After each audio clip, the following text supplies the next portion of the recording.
4 सितंबर 1954 Santiago airlines की एक flight PWF 513 ने 92 पैसेंजर के साथ जर्मनी के एयरपोर्ट से ब्राजील के पोर्ट एलिगरी के लिए उड़ान भरी। ये यात्रा तकरीबन 18 घंटों की होने वाली थी, लेकिन प्लेन के उड़ने के कुछ घंटों बाद उस प्लेन का कांटेक्ट कंट्रोल स्टेशन से टूट गया। उसके बाद कई दिनों तक कांटेक्ट करने की कोशिश की गई, लेकिन इस प्लेन से कांटेक्ट दोबारा नहीं हो पाया। ऐसा लग रहा था जैसे वो प्लेन बादलों में ही कहीं गायब हो गया। फिर कई सालों तक उस प्लेन को ढूंढने का प्रयास किया गया, लेकिन उस प्लेन का पता नहीं चल पाया कि आखिर वो प्लेन गया कहां। लोगों को ऐसा लगने लगा था कि हमने उस प्लेन और उसमें बैठे 92 पैसेंजर्स को कहीं खो दिया।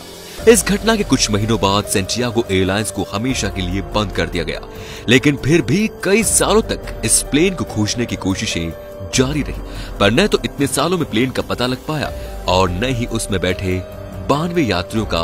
उसके बाद धीरे धीरे सालों में बदल गए, लेकिन प्लेन को खोज पाना असंभव सा लगने लगा। लेकिन फिर एक दिन अचानक इस घटना के ठीक 35 साल बाद 12 अक्टूबर 1989 को पोर्ट एलिगरी के रडार में एक अननोन प्लेन देखा गया, जो कि काफी तेजी से एयरपोर्ट के रनवे की तरफ बढ़ रहा था। और जब वो प्लेन लैंड हुआ तो उसे देखकर वहां के ट्रैफिक कंट्रोल में बैठे लोगों के होश उड़ गए, और उसकी वजह ये थी कि वो प्लेन सैंटियागो एयरलाइंस की थी, जो कि 35 साल पहले बंद हो गई थी। तो फिर उस एयरलाइन की प्लेन अचानक बिना किसी चेतावनी के कैसे आ सकती है? उसके बाद उस प्लेन को जब करीब से देखा गया तो यही प्लेन था जो 35 साल पहले 92 यात्रियों के साथ रहस्यमयी तरीके से गायब हो गया था। ये सब देख वहां मौजूद लोगों को कुछ भी समझ में नहीं आ रहा था कि आखिर ये सब हो क्या रहा है। ये तो कुछ नहीं, अब जो मैं आपको बताऊंगा वो तो जानकर आपके भी रोंगटे खड़े हो जाएंगे। एयरपोर्ट ट्रैफिक कंट्रोल ने उस प्लेन के कैप्टन से कांटेक्ट करने की काफी कोशिश की, लेकिन कैप्टन का जवाब न मिलने पर एयरपोर्ट अथॉरिटी ने अंदर जाने का फैसला किया। फिर प्लेन के दरवाजे को किसी तरह खोलकर वे अंदर पहुंचे।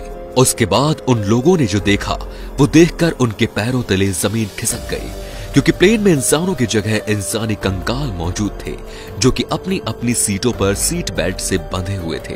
ये भयानक दृश्य देखकर एयरपोर्ट अथॉरिटी के लोग प्लेन के कॉकपिट की ओर दौड़े, ताकि इन सवालों के जवाब वो कैप्टन से पूछ सके कि आखिर ये सब कैसे हुआ। और जब उन्होंने कॉकपिट का दरवाजा खोला तो वहां भी कैप्टन की जगह कंकाल मौजूद थे, और उनके हाथ प्लेन के नेविगेशन कंट्रोल्स पर थे। इस घटना ने उस समय के सबसे जाने माने पैरानॉर्मल इन्वेस्टिगेटर और वैज्ञानिक डॉक्टर अटिलो का ध्यान भी अपनी तरफ खींचा, और साथ ही इसमें कई पैरानॉर्मल इन्वेस्टिगेटर्स मौजूद थे जिन्होंने इस रहस्यमयी घटना की असल वजह जानने की पूरी कोशिश की। लेकिन इन सभी इन्वेस्टिगेटर्स ने इस घटना के बारे में एक ही थ्योरी दी। उन्होंने बताया कि शायद फ्लाइट 513 किसी तरह के टाइम बम्बल में एंटर कर गई और सन 1989 में आ पहुंची। लेकिन इन लोगों द्वारा दी गई थ्योरी भी इस बात का जवाब नहीं दे पाए कि आखिर पायलट के कंकाल ने प्लेन को सही तरीके से लैंड कैसे कराया, जिस वजह से ये रहस्य आज तक नहीं सुलझ पाया। आज के इतने आधुनिक समय में साइंस की इतनी तरक्की के बावजूद इस पूरी दुनिया में ऐसे रहस्य छिपे हैं जिनका अभी तक साइंस के पास कोई जवाब नहीं है। तो दोस्तों, इस वीडियो को लेके आपके मन में क्या विचार हैं हमें कमेंट में जरूर बताएं, और वीडियो पसंद आया हो तो शेयर जरूर करें। धन्यवाद।